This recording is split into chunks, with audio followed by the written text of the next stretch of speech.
የዛሬው ታሪካችን የሚጀምረው ንጉስ አርጤክስስ በ127 ሀገሮች ላይ በሚገዛበት ጊዜ አይሁዳውያንም በዛ ይኖሩ ነበር። ታዲያ ከነርሱ መካከል አስቴር የተባለች ወጣትና ቆንጆ ልጅ ነበረች።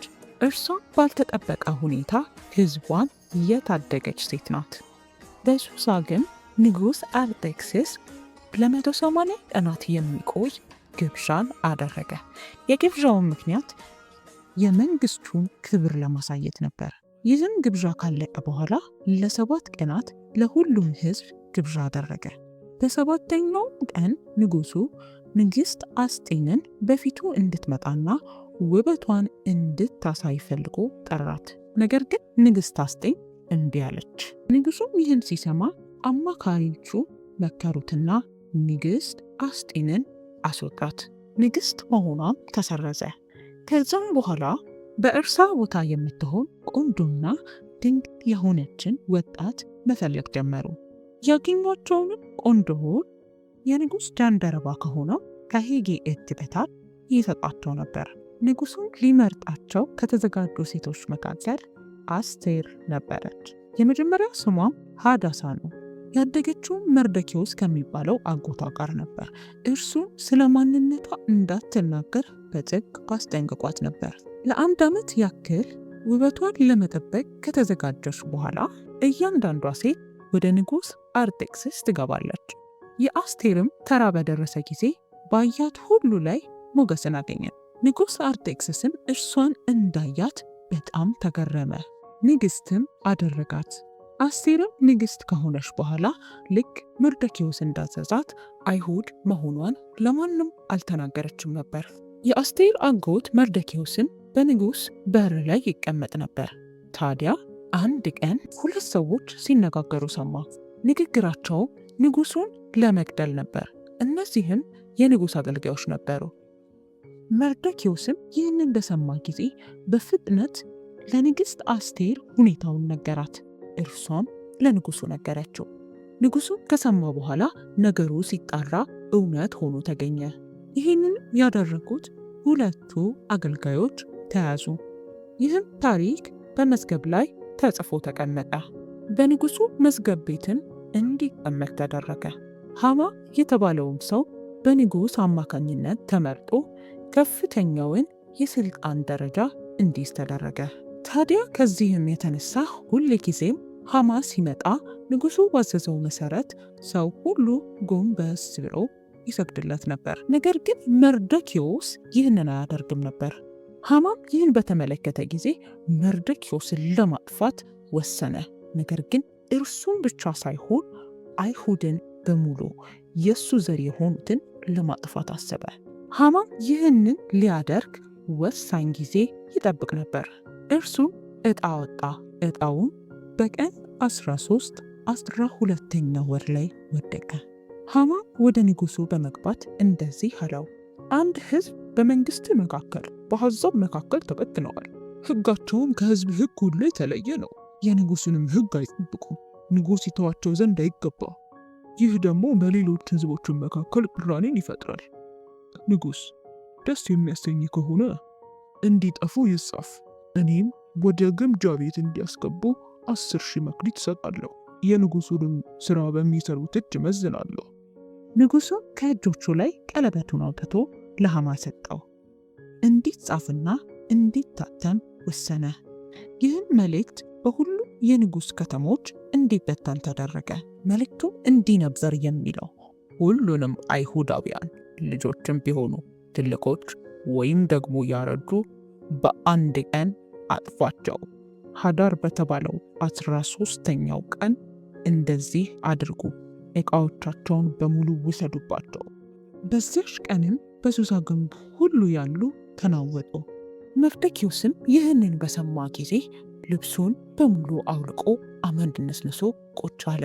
በንዴትና በቁጣም ይጮህ ነበር። ምናልባት ለዚህ ዩቲዩብ ቻናል አዲስ ከሆናችሁ ላይክ፣ ሼር እንዲሁም ደግሞ ሰብስክራይብ በማድረግ ቤተሰብ እንድትሆኑ እንጋብዛችኋለን። ይህ ነገር ከተሰማ በኋላ እያንዳንዱ አይሁድ ይጾም፣ ያለቅስና ይጸልይ ነበር። የአስቴርም ደንገጥሮች የመርዶክዮስን ሁኔታ መጥተው ለአስቴር ነገራት። አስቴርም ይህንን ስትሰማ ልብስ ላከችለት። መርዶክዮስ ግን የላከችለትን አልቀበልም ብሎ መለሰ። አስቴርም ይህንን ስትሰማ አንዱን የንጉሥ ጃንደረባ ጠርታ ነገሩ ምን እንደሆነ እንዲያጣራላት ላከችው። መርዶክዮስን ለአገልጋዩ ሁሉንም ነገር ነገረው።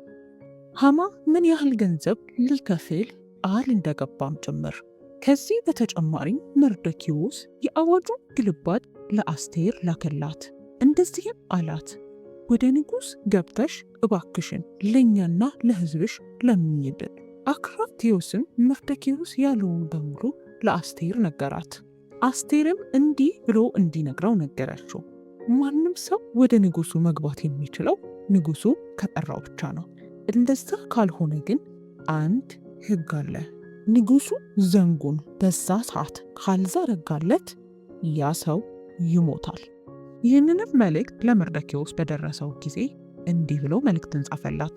አንቺ በንጉሥ ቤት ስለሆንኩ ከአይሁድ ሁሉ ይልቅ እድናለሁ ብለሽ በልብሽ አታስቢ።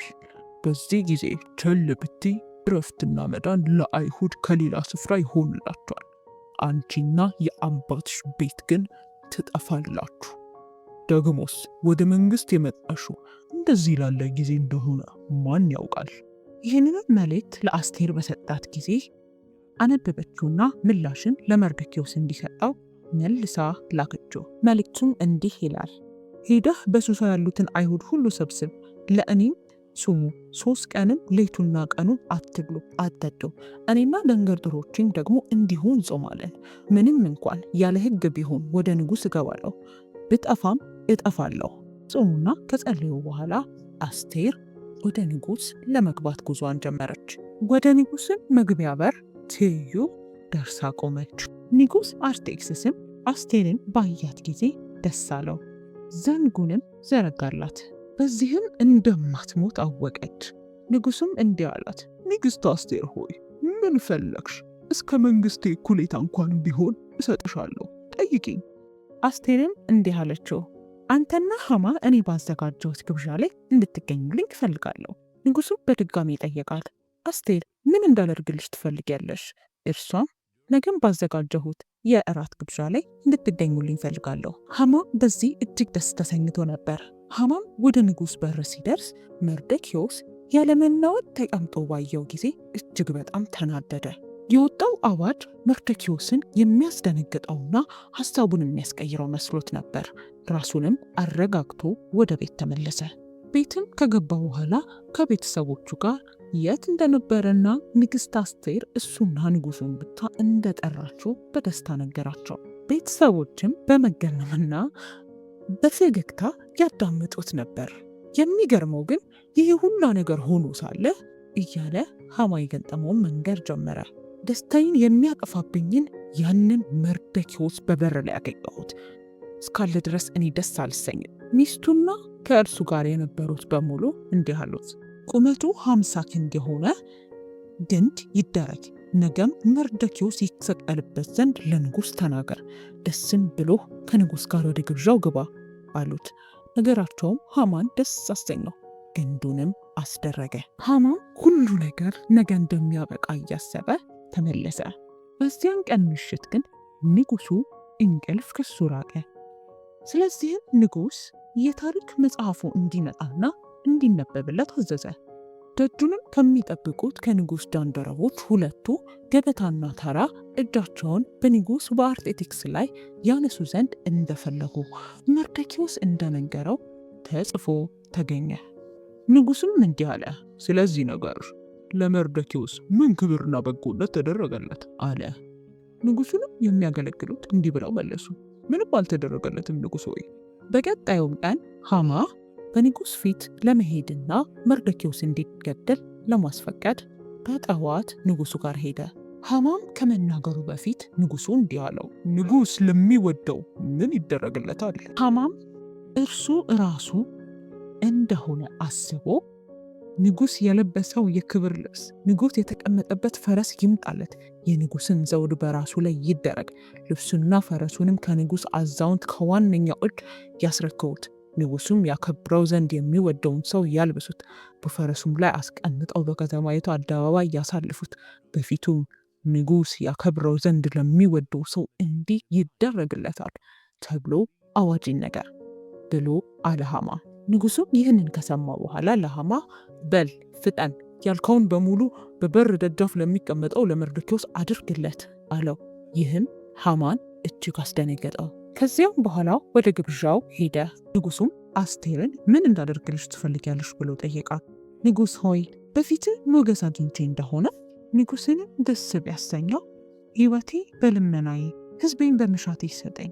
እኔና ሕዝቤ ለመጥፋትና ለመገደል ለመደብሰስም ተሽጠናል። ባሪያዎች ልንሆን ተሸጠን እንደሆነ ዝም ባልኩ ነበር። የሆነው ሆኖ ጠላቱ የንጉሱን ጉዳት ለማቅናት ባልቻለም ነበር አለች። ይህን ሊያደርግ የደፈረው ማን ነው አለ ንጉሱ። እርሷም ይህ ሰው ሐማ ነው ብላ ተናገረች። ንጉሱም ይህን ከሰማ በኋላ በጣም ተናዶ ወደ አትክልት ስፍራ ወጣ። ሐማም በጣም ደንግጦና ፈርቶ ለሕይወቱ ንግሥት አስቴርን ለመለመን ወደ እርሷ ሄደ። ንጉሱም በተመለሰ ጊዜ ሐማም አስቴር ባለችበት አልጋ ላይ ወድቆ ነበር። ንጉሱም ደግሞ በቤቴ በእኔ ፊት ንግሥቲቱን ይጋፋታልን አለ። ይህም ቃል ከንጉሱ አፍ በወጣ ጊዜ የሐማን ፊት ሸፈኑት።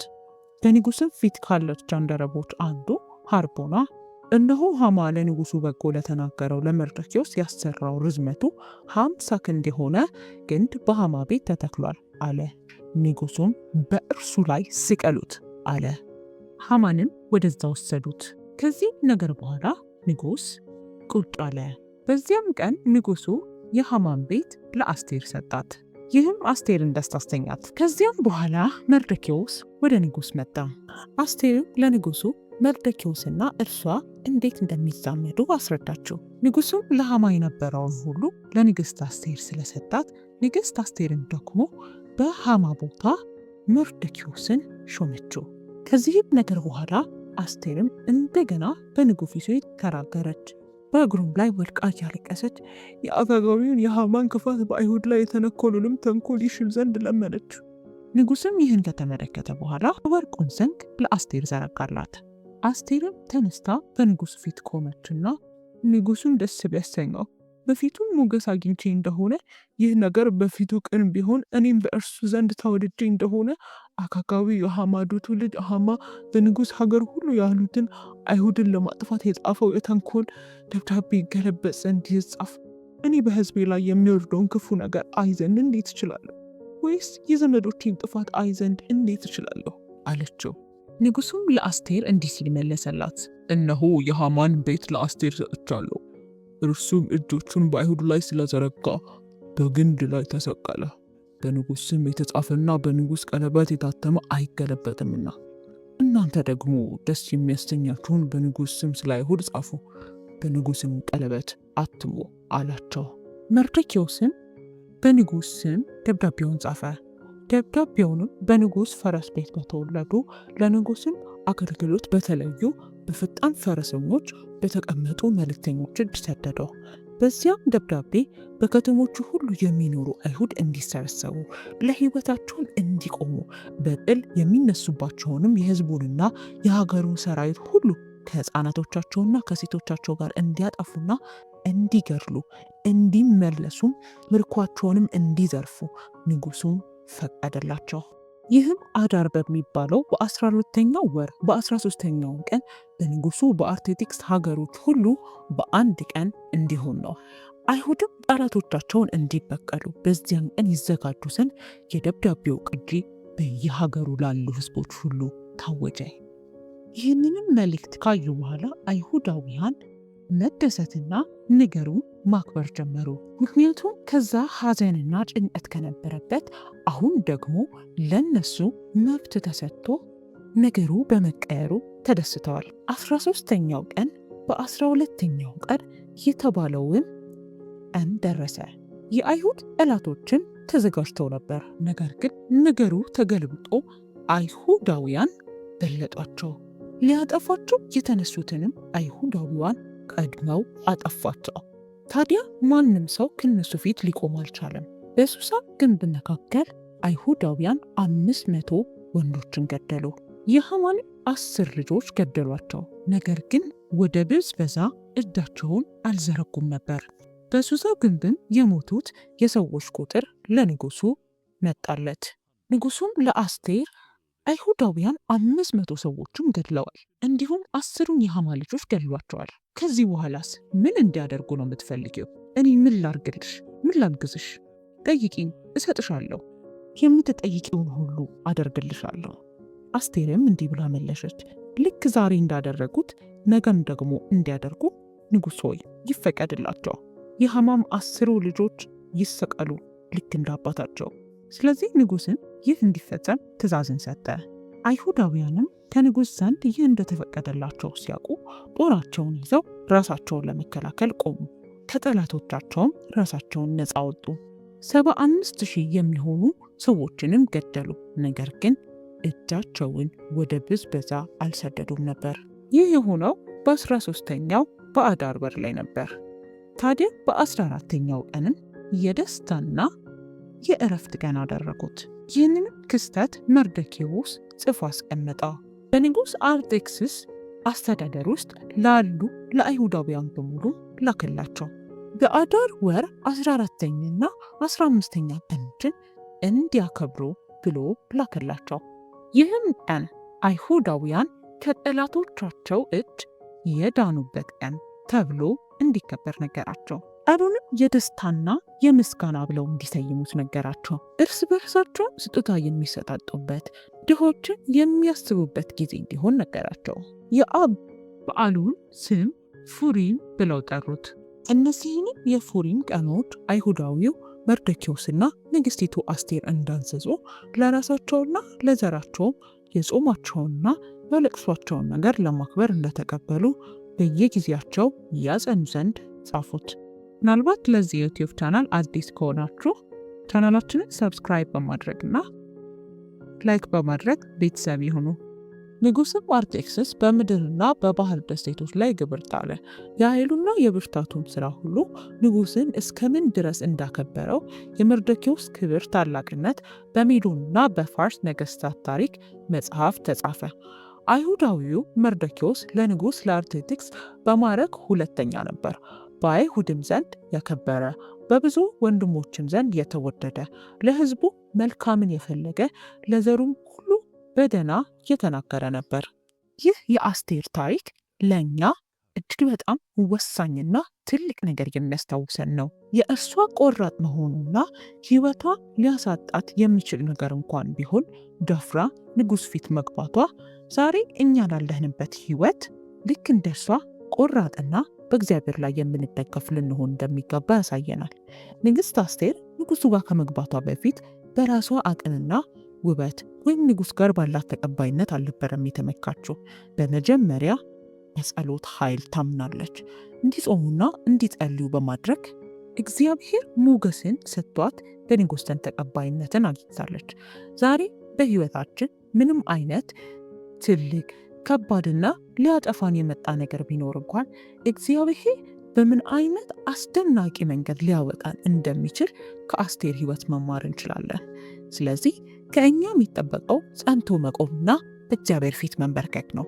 ሁል ጊዜም እግዚአብሔር ታማኝ ነው።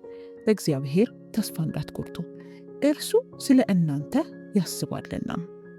ምናልባት ለዚህ ዩቲዩብ ቻናል አዲስ ከሆናችሁ ሰብስክራይብ በማድረግ ቤተሰብ ይሁኑ። እንደዚህ አይነት ደግሞ የመጽሐፍ ቅዱስ ታሪኮችን በአኒሜሽን መንገድ እየሰራን ለእናንተ ስለምናቀርብላችሁ ላይክ፣ ሼር በማድረግ አበረታቱ። ተባረኩ።